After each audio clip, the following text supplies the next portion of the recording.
predator attacked at night. The stars burned cold above the desolate planet of Kren 7, a rocky wasteland where the wind howled like a grieving beast. The human colony of New Albedo clung to the edge of a jagged canyon, its prefabricated domes glowing faintly under the twin moons. Inside one of those domes, Elias Kane slept soundly, his breath steady, oblivious to the danger stalking the night. Kren 7 was no paradise. Its thin atmosphere barely supported human life, and its native fauna, sharp-clawed, multi-eyed predators called Skarls, made survival a daily gamble. The colonists had learned to fortify their homes, arm themselves with plasma rifles, and never venture out alone after dark. Skarls were relentless, their pack mentality honed by eons of scarcity. A single human was a feast, a colony was a buffet. Elias, a geologist turned reluctant settler, had arrived on Kren 6 months ago, chasing a contract to analyze the planet's mineral deposits. He wasn't a warrior, nor did he pretend to be. At 38, he was lean, with calloused hands and a dry sense of humor that had carried him through worse postings than this. His dome was modest, cluttered with rock samples and data pads, and his only companion was a battered coffee maker he'd nicknamed Old Faithful. Tonight, the air was still, the kind of stillness that felt like the universe holding its breath. Elias slept in a cot, one arm flung over his face, snoring softly. Outside, the shadows moved. The Skarl had been watching the dome for hours. It was a massive specimen, nearly 3 meters long, its obsidian scales glinting under the moonlight. Its 6 eyes, arranged in a crescent across its angular head, tracked every flicker of light from the colony. The Skarl was hungry, its pack scattered after a failed hunt the previous night. This dome, isolated at the colony's edge, was an easy target. Its claws clicked softly against the rocky ground as it circled, testing the air for weaknesses. The dome's outer hatch was reinforced, but the Skarl's kind had learned to exploit flaws. A loose panel, a poorly sealed vent. Any gap was an invitation. Its barbed tail twitched as it found what it sought. A maintenance hatch, slightly ajar, its lock corroded by Kren 7's acidic dust. With a low growl, the Skarl wedged its snout into the gap, prying it open with a screech of metal. Inside, Elias stirred. The sound was faint, but it cut through his sleep like a knife. He opened one eye, blinking into the darkness. The dome's interior was lit only by the faint glow of his datapad, left on to display a topographic map. He sat up, rubbing his face, and listened. Another sound, a scraping like claws on metal. His heart kicked up a notch, but he didn't panic. Panic was for rookies, and Elias had survived too many close calls to be a rookie. He swung his legs off the cot, bare feet hitting the cold floor. His plasma rifle leaned against the wall, but he didn't reach for it. Not yet. Instead, he yawned long and loud, stretching his arms above his head. The scraping stopped, replaced by a low, guttural hiss. Elias froze, his yawn turning into a lopsided grin. "Well, damn," he muttered. "Guess I've got company." The Skarls had breached the hatch, its eyes glinting like wet stones. It was a nightmare made flesh, jaws lined with serrated teeth, claws that could shred steel, and a body built for slaughter. Most colonists would have screamed, grabbed their weapon, or bolted for the panic room. Elias did none of those things. He stood, scratched his stubbled chin, and tilted his head at the creature. "You lost, buddy," he said, his voice calm, almost conversational. The Skarl paused, its eyes narrowing. It wasn't used to prey talking back. Elias took a step forward, hands on his hips. "I mean, you're in my house, uninvited, and it's—" He glanced at the datapad's clock. 2:17 in the morning.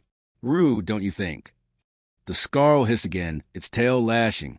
It lunged, claws raking the air, but Elias sidestepped with a casualness that bordered on insulting. He grabbed a chair, cheap metal, standard colony issue, and swung it, not to hit, but to block. The Skarl's claws caught the chair, shredding it into splinters. Elias didn't flinch. "Okay, that was my favorite chair. Now I'm annoyed." What the Skarl couldn't know was that Elias Kane wasn't just a geologist. Back on Earth, he'd grown up in the outback, where survival meant outsmarting things that wanted to eat you. Dingoes, snakes, even a rogue croc once. He'd face them all and walked away. A Skarl was just another predator, bigger and uglier, but no smarter than a crocodile. And Elias had a theory. Predators, no matter the planet, respected confidence. Fear was a signal to attack. Calm was a puzzle they couldn't solve. He backed toward the kitchen nook, keeping his eyes on the Skarl. It stalked forward, its movements cautious now, thrown off by this human who didn't run or scream. Elias reached behind him, fingers brushing Old Faithful. The coffee maker was ancient, but it had one trick. It could boil water in seconds. He flicked the switch, and the machine hummed to life. "Tell you what," Elias said, his tone light. "How about breakfast? You like coffee?" "Probably not. Bet you're more of a raw meat guy." He opened a cabinet, pulling out a tin of protein paste. Standard colony rations, tasteless but filling. The Skarl growled, its eyes darting between Elias and the tin. "Yeah, this stuff's awful, but it's what we've got. Unless you want to try my cooking." The coffee maker beeped, steam rising from its spout. Elias grabbed a mug, filled it with boiling water, and tossed in a packet of instant coffee. The Skarl lunged again, faster this time, but Elias was ready. He hurled the mug, not the water, the mug itself, straight at the creature's face. It hit with a dull clang, coffee splashing across the Skarl's eyes. The beast recoiled, shrieking, its claws scrabbling at its face. Elias didn't waste a moment. He grabbed a wrench from his workbench, geologists always had tools lying around, and swung it like a bat, aiming for the Skarl's foreleg. The blow connected, and the creature stumbled, its hiss turning into a snarl of pain. "That's for the chair," Elias said. He swung again, this time catching the Skarl's flank. "And that's for waking me up." The Skarl retreated, its confidence shaken. Elias didn't chase it. He stood his ground, wrench in one hand, coffee tin in the other, looking for all the world like a man annoyed about a late-night delivery. "You want to keep going?" he asked. "Or you want to call it a night?" The Skarl hesitated. Its instinct screamed to attack, to tear this insolent human apart. But something about Elias's demeanor, his utter lack of fear, made it pause. Predators relied on patterns, and Elias wasn't fitting any of them. He wasn't prey. He wasn't even a threat. He was something else. Elias took a step forward, banging the wrench against the coffee tin. The sound echoed, sharp and metallic. "Out!" he said, pointing toward the hatch. "Now!" To the Skarl's confusion, it found itself backing away. Its tail lashed, its eyes glared, but it moved toward the hatch, claws clicking on the floor. Elias followed, not rushing, just steady, like a rancher herding livestock. When the Skarl reached the hatch, it hesitated, then slipped through, disappearing into the night. Elias sealed the hatch behind it, wedging a metal rod into the mechanism until he could fix it properly. He stood there for a moment, listening to the wind outside, then chuckled. "Breakfast," he muttered, shaking his head. What was I thinking? By morning, the colony was buzzing. A Skarl had been spotted near the perimeter, but no one had been hurt. Elias didn't mention his visitor. He didn't need to. The other colonists had their own stories. Tales of plasma rifles and barricades, of sleepless nights spent guarding their domes. Elias just sipped his coffee, brewed fresh and Old Faithful, and went back to his rock samples. Word spread, though.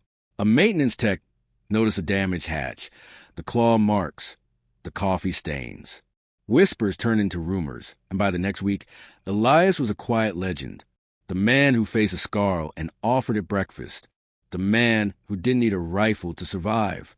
Elias didn't care for the attention. He wasn't here to be a hero. He was here to study rocks, to carve out a life on a planet that didn't want him. But as he sat in his dome, the stars glittering through the viewport, he couldn't help but smile. Kren 7 was harsh, unforgiving, but it wasn't home. And if a Skarl thought it could scare Elias Kane, it had another thing coming. He raised his mug to the night. "To breakfast," he said, and drank deep.